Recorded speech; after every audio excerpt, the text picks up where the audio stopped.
All right, we're here with Brooks Koepka, 2 under 68. Can you talk us through your round and especially the birdie finish? Pretty nice. Yeah, I thought I played pretty consistent, drove it really well. Iron play was pretty good, and when I did miss it, I felt like I missed it in the correct spots.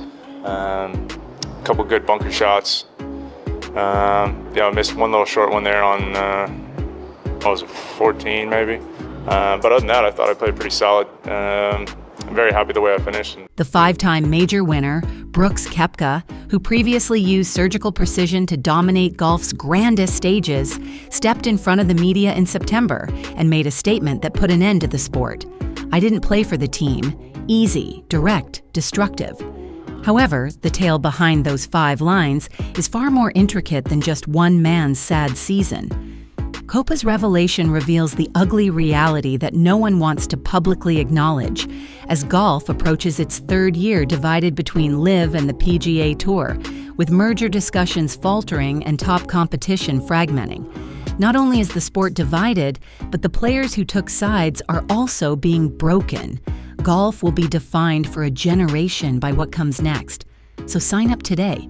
You must comprehend Brooks Koepka in order to comprehend what he lost.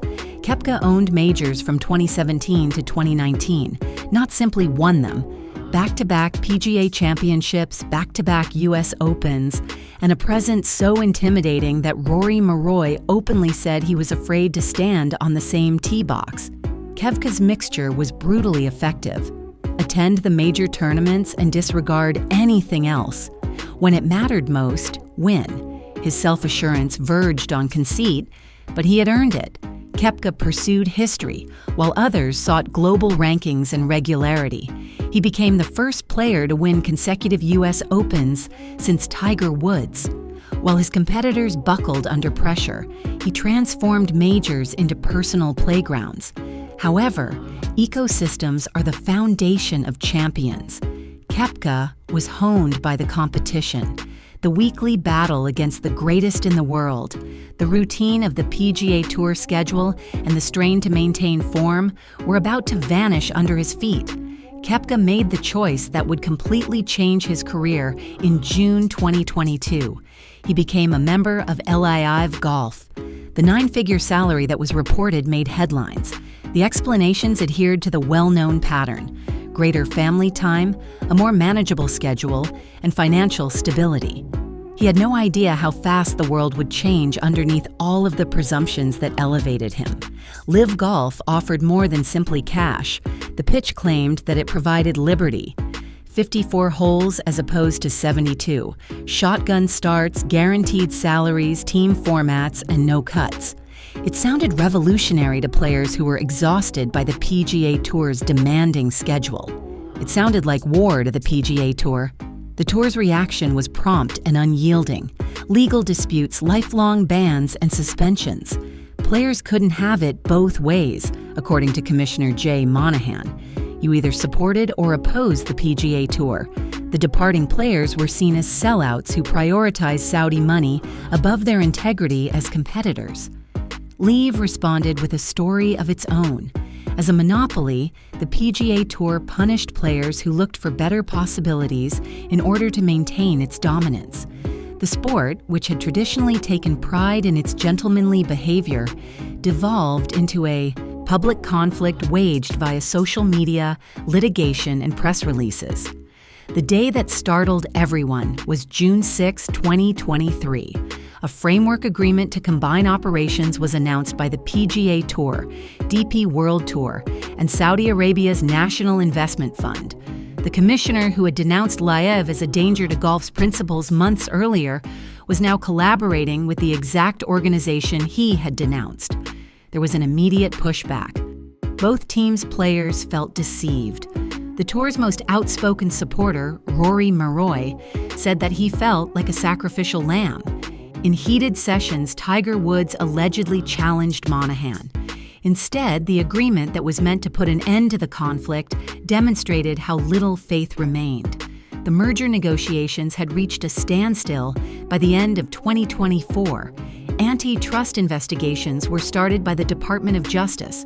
The framework agreement came to an end without any significant advancements. What was meant to bring golf back together turned into a lasting split.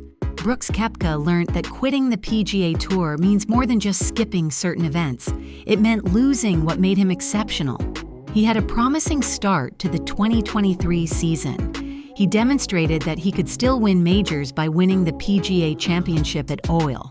However, there was a change for the remainder of Liav's schedule. There wasn't as much competition. There wasn't as much pressure. His game was no longer enhanced by the rhythm. The fissures were obvious by 2024. Koepka never finished in the top 10 once in the majors. Once a source of pride, his global ranking lost significance when LIV competitions stopped receiving ranking points. He was no longer measured by the standards of professional golf. Then followed the unveiling of the Ardere Cup team in September 2025. Koepka, a regular on earlier American teams, wasn't chosen because his recent performance didn't merit inclusion, not because of politics or petty issues. Based on form and present abilities, Captain Keegan Bradley took the tough decision. Everything was made clear by Koepka's remark. In front of the media, he said, "I played myself off the team." There was just a chilly admission that he hadn't done well enough. There was no diversion, no placing the blame on the system or the politics of LIV versus PGA. However, this is what was left unsaid. If he had continued to play on the PGA Tour, would he have been able to sustain that form? Would he have maintained his skill level if he had been competing against the top players every week? Or made the decision itself? Whichever trip he chose, it had cost him something that could never be recovered. Golf's institutional struggle became more intense while Koepka grappled with personal disappointment. Conflicting interests caused the once promising merger negotiations to fall apart. The Saudi funders refused to accept the safeguards that the PGA Tour's player directors, backed by Tiger Woods and others, wanted. Control was what the Public Investment Fund desired. The tourists were adamant about not giving up. The framework agreement formally ended in November 2024. It was replaced by calcification rather than reconciliation. Both parties examined their views in further detail. In an attempt to match LIV's financial attraction, the PGA Tour announced upgraded tournaments with larger prizes. LIV demonstrated that it was here to stay by adding more well-known players and expanding its schedule. There were more casualties than only participants. Sponsors managed unfeasible political situations. Fractured audiences caused problems for television partners. Fans were compelled to choose sides in a dispute they had no desire to be involved in. Legal ambiguity was increased by the Department of Justice probe, where the limitations placed on LIV players by the circuit anti-competitive. Was a car for sports cleaning funded by LIV Saudi. Instead of being resolved in boardrooms, the issues were going to courtrooms where judges who had never played golf would choose winners and losers. In the meanwhile, this fragmented landscape gave rise to a new generation of stars.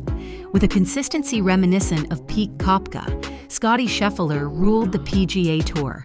Despite the asterisks around their achievements, Victor Hovland and Ludwig Aberg symbolized the revival of European golf. Its accomplishments are relevant. The majors continue to be a neutral arena where both circuits' golden era of golf, players compete against one another 12 to 16 times a year. Now, if they're fortunate, maybe 8 times. The ramifications go beyond rankings. Young golfers who seek competitive credibility on the PGA Tour with less guarantees or accept inquiries about the quality of competition while taking money that might change your life from LIV. Every decision is accompanied with regret since there is no clear-cut right solution. Endorsement schemes are a challenge for equipment makers. Broadcast rights are negotiated by media corporations in an environment that may change. Once again, sponsors of tournaments question if the events they have backed for decades will survive the next restructuring. Most agonizingly, the sport's historical continuity, that is, its capacity to compare periods and accomplishments, has been undermined. Will golf rejoice over its winners or lament reality? He was not a good enough player. However, the question that no one can answer is hidden behind that honesty. In a different system, would he have performed better? Without Koepka, the Ryder Cup in 2026 will take place. Fields will be divided up champions like Brooks Koepka from suffering the consequences of decisions that weren't required in the first place. There won't be a break. His downfall was inevitable?